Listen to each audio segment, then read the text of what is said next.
I begged the nurse with red-rimmed eyes to help me. The nurse, herself a mother, hesitated as she saw me clutching the lifeless fetus and crying my heart out, but she eventually agreed. She was about to leave while holding the freezer box when she bumped into Bertrand. The stench from the freezer box made Jake cover his nose. He frowned and lowered his hand only after the nurse's figure faded into the distance. However, nothing seemed to dampen Jake's good mood at that moment. He was like a general returning triumphantly from battle. His voice was cheerful, and it almost seemed like he was talking to himself. Luna's experiment was a great success. Her dream has finally been realized. From the moment he entered, his eyes were fixated on the dazzling night sky outside the window, not sparing me a single glance. When he noticed my prolonged silence, he gave me a calm, appraising look and furrowed his brows. Joy Friedman, Luna begged you for this small favor when she returned home. Since you've been idle after getting pregnant, why not come here, make some friends, and help her out? There's no need to look so glum, is there? Let me think. The old man who barged into my room to harass me. The middle-aged woman who grabbed me by the neck, accusing me of stealing her money. The woman who kicked me to the ground, claiming the child in my womb belonged to her. These were the friends Jake spoke of. Luna Harper fed me handfuls of drugs, and the child I gave birth to turned out to be deformed. The doctor who delivered the baby said that if I had come for prenatal checkups earlier, this might not have happened, but how could I expect such freedom when I didn't even have control over my own life? Seeing me, with my eyes reddened and head bowed, Jake leaned in, about to question me. Joy. Nevertheless, he had barely uttered my name when his attention shifted to his lit-up phone. Moonlight streamed through the window, illuminating his face with an expression of pure happiness. In the 20-odd minutes he spent in the room, he didn't even notice my now flat stomach. Exhausted after giving birth, I was about to fall asleep when Luna's junior delivered my medication for the day. Thinking of the deformed baby I had given birth to, I angrily threw the medicine to the ground. Startled, the man by the window strode to my bedside in a few steps and unhesitatingly shoved the pills into my mouth. His cold voice poured into my ears. This is part of Luna's experiment. If you don't take it, how is she supposed to write her report? With tears streaming down, I turned my head away, only for him to grab my jaw tightly and force the pills down my throat. Jake seemed like he wanted to say something more, but after glancing at his vibrating phone, he turned and left the ward, not even bothering to take his jacket. I could more or less guess the reason for his departure. I opened my social media app and was greeted by a picture of Luna, her nose stuffed with tissues, looking both silly and adorable. Watched fireworks all night and ended up catching a cold. By the way, taking one extra cold medicine pill won't kill me, right? The comments were filled with Jake's eager concern. Caught a cold? Why didn't you say so earlier? You're such a little scatterbrain. You need a checkup at the hospital to be sure. Wait for me. That night, Jake didn't return.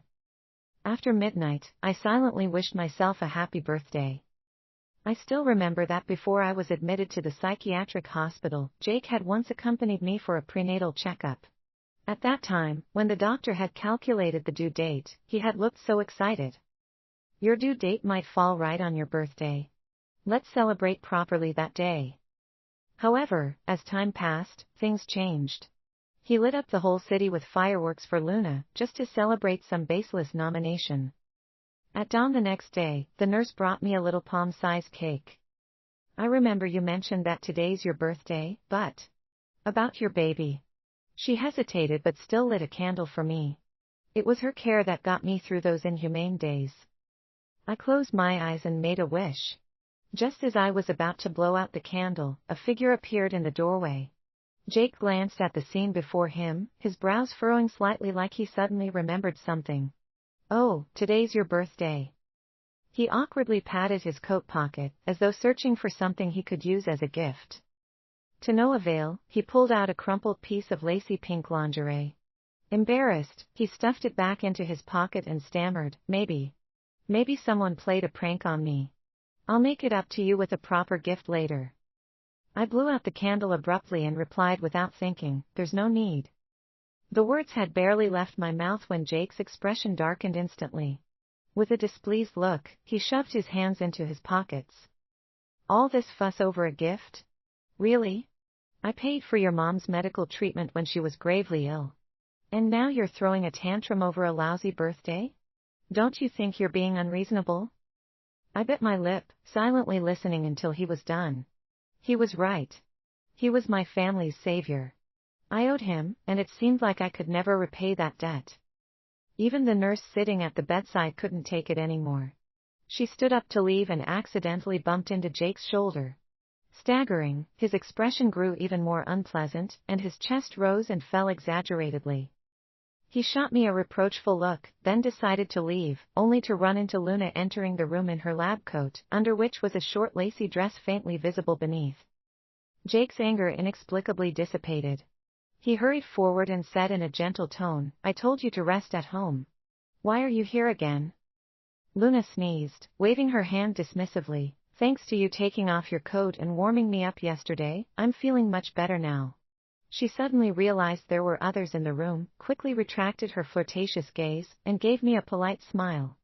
"I came today because there's an important experiment to conduct, and I need Joy's cooperation." My heart sank. I looked at Jake with pleading eyes, shaking my head repeatedly, begging him not to agree. However, he turned to Luna with a generous smile and said nonchalantly, "It's fine. She's not doing anything else anyway." At that moment, the knife hanging over my heart finally fell. Luna curved her lips into a smile and added as she glanced at me, "This might hurt a little, but as long as you endure it, it'll be fine. Joy, you've cooperated so many times before. I'm sure you'll do great this time too." A sense of foreboding crawled over my chest. Jake poured a significant amount of startup funding into setting up Luna's laboratory. He allowed her to test her self-developed drugs on living people, even indulging her in extreme electroshock therapy. Every time, it was Jake who cleaned up her messes, and he seemed to enjoy it. Even still, I never imagined that one day, Jake would let Luna torment me like this. I didn't resist strongly because I owed him too much. After all, once the experiments were over, surely the debt would be repaid in full, right? Luna shattered the silence with a few claps. Moments later, a group of doctors holding various tools entered the room. As the equipment was set up, Luna suddenly leaned coyly against Jake's shoulder, pouting. "Jake, I'm feeling a bit scared now." His heart seemed to ache for her. He gently covered her eyes with his hand as he spoke in a tender voice, "Let's step outside for now. We can get them to send the data over later." In the room, I lay on the cold hospital bed, staring at the ceiling without blinking as they restrained my hands and feet. The light blurred, and my consciousness began to fade. As the voltage increased, my body grew numb, but my mind occasionally cleared. In a daze, I heard the people around me scrambling and the clattering of equipment. "TSK, what are you doing? Can't you even control the voltage properly?" The next thing I knew, my body convulsed violently. Faintly, I heard someone shout, "Hurry, hurry. Get her to emergency care. Maybe there's still time." I didn't struggle, it felt like being knocked out by a club. When I opened my eyes again, I was in a new and unfamiliar hospital room. Before I could speak, a sweet voice chimed in my ear, "You've worked so hard, Joy. Here's a little compensation for you." Luna gave me a sugary smile before pulling out a bill from her bag and placing it beside my pillow. She turned around, immediately putting on a pitiful expression as Jake entered the room. Gone was the sinister grin. Instead, she frowned and lowered her head. "It's all my fault. I was too careless, which caused Joy to pass out. I've already apologized to her." Jake gave me a quick glance, then affectionately patted Luna on the head. "It wasn't intentional, so there's no need to apologize." Then, he paused for a moment, as if a thought had crossed his mind, and walked over to my bedside. "The doctor said there's no baby anymore. Why didn't you tell me when you were giving birth?" I stayed silent. At the time, he had been busy watching fireworks with Luna. I had sent him countless messages, none of which he replied to.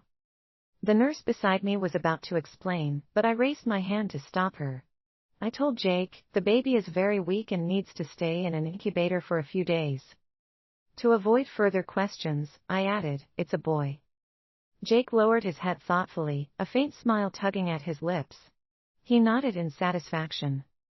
"Good. As long as he's out now." You've been holding on for so long. Tonight, I'll take you to a restaurant to celebrate properly. Without waiting for my response, Jake dragged me to a clothing store and bought me a dress. When he zipped me up, his eyes caught sight of the bruises all over my exposed skin, and his hands froze, but in the end, he said nothing. At the restaurant table, Jake's eyes stayed glued to his phone the entire time. He even left for the restroom for over 20 minutes. When he returned, he finally remembered to ask the waiter for a menu, but he was distracted and pointed aimlessly.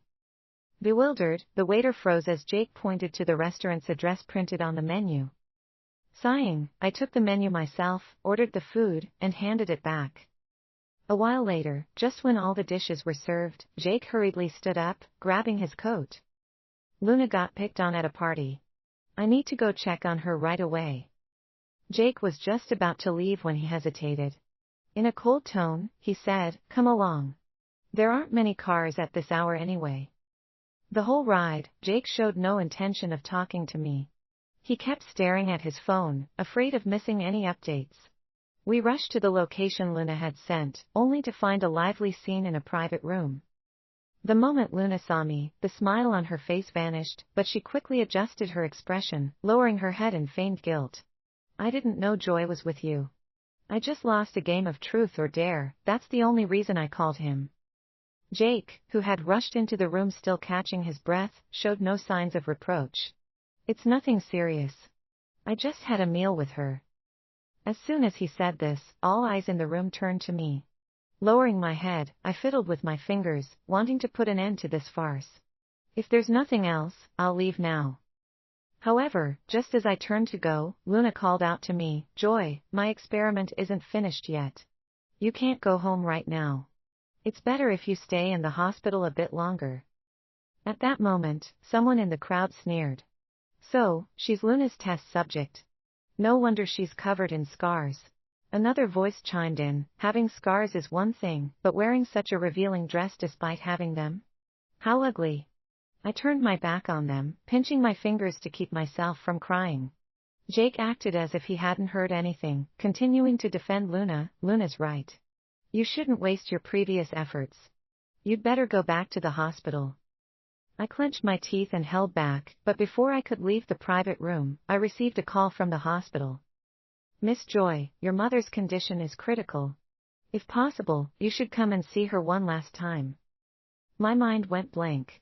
I was about to run out when a few bodyguard-like men blocked my way. Struggling helplessly, I turned back, teary-eyed, and looked at Jake, only to see displeasure on his face. "Luna has worked so hard to get to today. Do you really have to ruin this moment at the last second?" Seeing me remain silent, he offered no room for negotiation. "Today, you must return to the psychiatric hospital." At that moment, I could no longer hold back and urgently tried to explain, "My mother is dying. I have to see her." Jake hesitated slightly, but Luna tugged at his sleeve, her expression aggrieved. Jake immediately changed his tone, snapping at me, "There's plenty of money in your mother's hospital account. What good will it do for you to go? Luna is about to receive an award. Can't you stand to see her succeed for once?" My throat tightened, and I felt a cold numbness spread through my body. Jake's expression only grew more impatient as he raised his hand. At his signal, the bodyguards seized me and dragged me outside, tossing me into a car sent by the psychiatric hospital. The journey felt endless. Once again, I was locked in the cold, dark hospital room. Until the dreadful news from the hospital reached me. At that moment, countless images churned in my mind. It felt as though I had plunged into an icy abyss. For the next few days, no matter how Luna tortured me, I remained as lifeless as a walking corpse, no longer resisting. Finally, on the last day, Jake accompanied Luna to her awards ceremony, basking in the spotlight. Meanwhile, I regained my freedom. With the plane ticket the kind nurse had helped me purchase, I carried the heavy urn of ashes and my battered body back to my hometown. The moment I got off the plane, my phone was flooded with missed calls, all from Jake. After some thought, I replied with a single message, "Jake, let's get a divorce." Then I blocked him, disappearing into the bustling crowd. Returning to my shabby apartment complex, I let out a sigh of relief. While unpacking, I received a call from the nurse. The city's news channels are all blowing up.